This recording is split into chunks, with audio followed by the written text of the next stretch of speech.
তাদেরকে বিচারের মুখোমুখি না করা পর্যন্ত আমাদের এই লড়াই থামবে না। যে চার্জশিটে তাদের নাম নাই সেই চার্জশিট আমরা মানি না।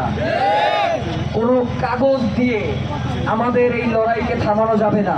আমরা আজকে 4টা দাবি নিয়ে পুরো ঢাকা শহর প্রদক্ষিণ করেছি মার্চ ফর ইনসাফের কর্মসূচিতে। আমাদের একটা দাবি যদি অযৌক্তিক মনে হয় আপনারা বলবেন, আর যদি যৌক্তিক মনে হয় তাহলে বাংলাদেশের নাগরিক হিসেবে আপনাদের দায়িত্ব রয়েছে এই দাবিগুলো নিশ্চিত করা। আজকে আমরা এখান থেকে যাওয়ার সময় আমাদের এক হাতে ছিল পতাকা এবং আর এক হাতে ছিল হাদি হত্যার বিচার।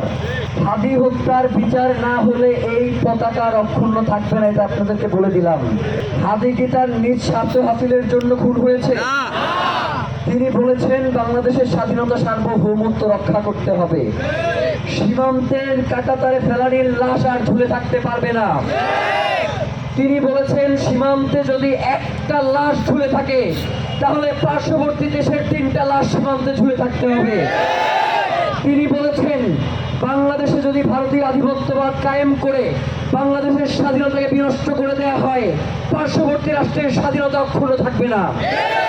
তিনি বলেছেন ঘাস খেয়ে হলেও বাংলাদেশ সরকারকে অস্ত্রের মজুত করতে হবে।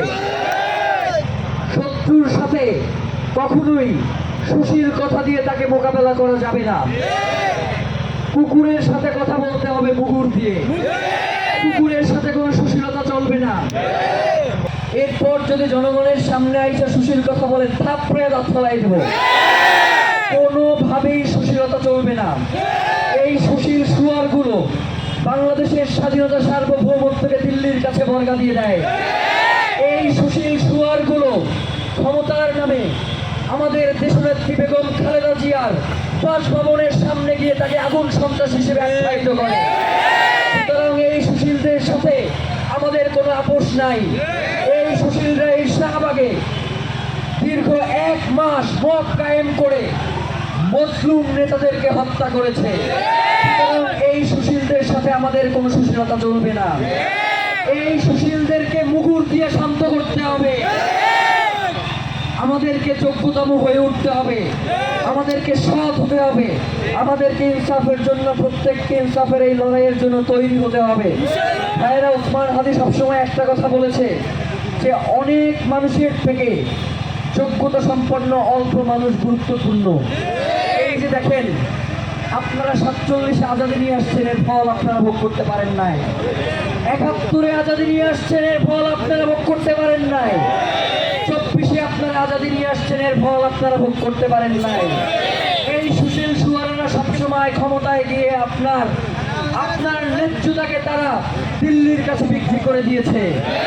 সুতরাং সুশীলদের বিরুদ্ধে শরীফ ওসমান হাদির গালি হচ্ছে মহাকাব্য।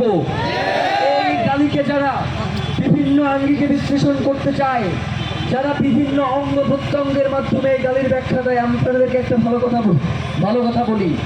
এই সুশীলদের পুরনো ব্যাকগ্রাউন্ড ফেসবুকে আপনারা চেক করবেন, দেখবেন ওর বাপ বঙ্গবন্ধু, ওর মা হাসিনা। সুতরাং এদের সুশীল কথায় আপনাদেরকে কোনোভাবেই এই ইনসাফের লড়াই থামানো যাবে না। এই ইনসাফের লড়াইয়ে আমার মাদ্রাসার ভাইয়েরা আজীবন জীবন দেয়, তাদের কোনো এই রাষ্ট্রে স্টেক থাকে না।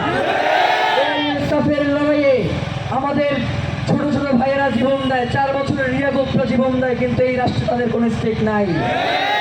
এই সরকার কখন নির্বাচন দিবে, কখন নির্বাচন হবে, এই নিয়ে তারা রাজনৈতিক দলগুলোর সাথে ঘন্টার পরে ঘন্টা লাভ করতে পারে, কিন্তু আমার 1400 মা বোন যারা তাদের সন্তানকে হারিয়েছে, যারা তাদের ভাইদেরকে হারিয়েছে, তাদের সাথে একদিন বসবার প্রয়োজন এই সরকার মনে করে নাই।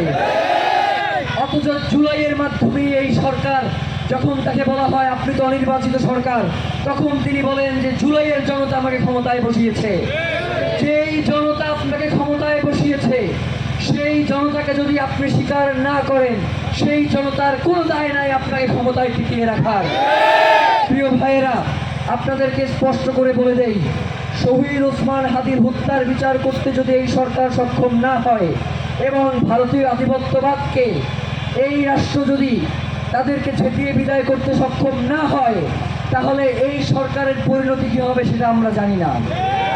আমরা জানতে চাইও না, তার ব্যবস্থা নেবে জনগণ। জনগণ আজীবন রক্ত দিয়ে যাবে, আর তোমরা গিয়ে সুশীলতা মারাবা, সেই কাহিনী আর চলবে না। জনগণ রক্ত দিয়েছে, যদি প্রয়োজন হয় এই জনগণ রক্ত নিবেও। তুমি আইনমন্ত্রী, আইন উপদেষ্টা হইয়া তুমি বলো যে আমি এইটা জানি না, ওইটা জানি না, তুমি জানো কি আমি সেইটা জানতে চাই। এই যে জামিন পাইলো, এটা কি আইন মন্ত্রণালয়ের বাইরে? এই যে সন্ত্রাসীরা বিভিন্নভাবে জামিন পায়, তারা কোথা থেকে পায় এই জামিন? এই স্বরাষ্ট্র উপদেষ্টা, তাকে আপনারা অনেকেই মনে করেন যে এই স্বরাষ্ট্র উপদেষ্টা ভেজা বিড়াল, তিনি কেউ কিছুই বোঝেন না, তিনি মাছটা উল্টে খাইতে পারেন না। এইটা হচ্ছে আর একটা হারামজাদা। ও এখনো ক্ষমতায় বসে শহীদ ওসমান হাদির হত্যার বিচারের জন্য কি কি পদক্ষেপ নিয়েছে আমরা জানতে চাই। এখন পর্যন্ত ক্যামেরার সামনে সে এসে কথা বলে না কেন?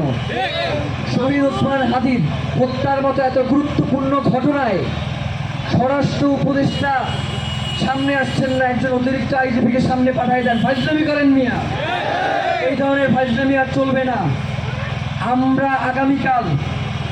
আমরা আগামীকাল কর্মসূচি ঘোষণা করব। সেই কর্মসূচিতে কোনো সুশীলতা চলবে না। এমনও কর্মসূচি আসতে পারে আমরা আইন উপদেষ্টাকে পদত্যাগ করাই এরপরে এই জায়গায় কর্মসূচি আসতে পারে আমরা স্বরাষ্ট্র উপদেষ্টাকে পদত্যাগ করাই এরপর কর্মসূচি অব্যাহত করতে পারি। ভাইয়েরা, যেই স্বরাষ্ট্র উপদেষ্টারা শহীদ ওসমান হাদিকে রক্ষা করতে পারে নাই, তারা আপনারে আমারে কি রক্ষা করতে পারবে সেটা তো বুঝছেন। শহীদ ওসমান হাদি, রাজনৈতিক দলগুলো কত বড় হাম্মুক আপনি একবার চিন্তা করেন। যে ইসির অধীনে সে নির্বাচন করতে যায়, সেই ইসি বলতেছে ঢাকা ৮-এর মতো একটা গুরুত্বপূর্ণ আসনের প্রার্থী শহীদ ওসমান হাদি খুন হয়েছে, সে বলে এটা একটা বিচ্ছিন্ন ঘটনা। তাইলে এই ইসির অধীনে কি ইলেকশন হবে সেটাও আমরা বুঝেছি। এই ইসির অধীনে বিচ্ছিন্ন নির্বাচন হবে, সুষ্ঠু নির্বাচন হবে না। সুতরাং আপনাদেরকে বলি, একজন যিনি বাংলাদেশে সত্যিকার অর্থে সুষ্ঠুভাবে নির্বাচন পরিচালনা করতে পারবে এমন একজনের কাছে আপনারা ইসির দায়িত্ব হস্তান্তর করেন। এই ধরনের দায়িত্বহীন কর্তব্যের কাছে আমরা আমাদের বাংলাদেশের আগামী রাজনীতি ছেড়ে দেব না। যারা শহীদ ওসমান হাদিকে হত্যা করার মতো ঘটনাকে বিচ্ছিন্ন বলতে পারে, তাদেরকে আমরা ইলেকশন কমিশনের প্রধান হিসেবে দেখতে চাই না। নির্বাচন 12ই ফেব্রুয়ারি হতে হবে, এটাও যেমন সত্য। এবং এই যে ইসি বসে আছে, তিনি যতক্ষণ পর্যন্ত জনতার সম্মুখে এসে ক্ষমা না চাইবেন, ততক্ষণ পর্যন্ত আমরা এই ইসির অধীনে আমাদের লাগাতার কর্মসূচি পালন করব। ভাইয়েরা, আজকে আমরা এখানে শেষ করবো ইনশাআল্লাহ। সারাদিন আমাদের ভাইয়েরা, প্রায় 500-এর অধিক ভাই সারাদিন ট্রাকে ছিল, সকাল থেকে এখন পর্যন্ত তারা কিছু খায় নাই। তাদেরকে রেস্ট দেওয়ার দরকার আছে। আমাদের তো দীর্ঘ লড়াই, এই দীর্ঘ লড়াইয়ের জন্য আমাদের দীর্ঘ সময় রাজপথে থাকতে হবে, যার কারণে আমাদের কর্মসূচি অবশ্যই পালন করতে হবে। কিন্তু এই কর্মসূচির পাশাপাশি যাতে আমরা অসুস্থ না হয়ে যাই সেই দিকেও খেয়াল রাখতে হবে। আপনাদেরকে বলি ভাই, জীবনে বহুত রক্ত দিচ্ছেন, বহুত আন্দোলন করছেন। সামনে ইনশাল্লাহ এমন একটা আন্দোলন, এমন একটা যোগ্যতা সম্পন্ন আন্দোলন আমরা করতে চাই, যেই আন্দোলনের ফল কোনো সুশীল যাতে ভোগ না করতে পারে, সেই আন্দোলন ইনশাল্লাহ হবে। ইনশাআল্লাহ সেই আন্দোলন বাংলার জমিনে হবে। শহীদ ওসমান হাদির রক্ত এই জমিনে বিফলে যেতে পারে না, এটা আমরা বিশ্বাস করি না।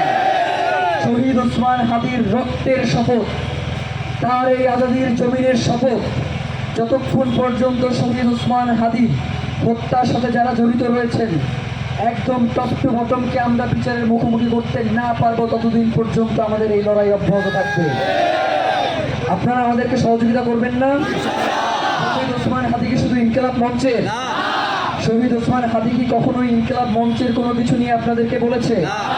তিনি আজীবন বাংলাদেশের স্বাধীনতা, সার্বভৌমত্ব এবং ইনসাফের কথা বলেছেন।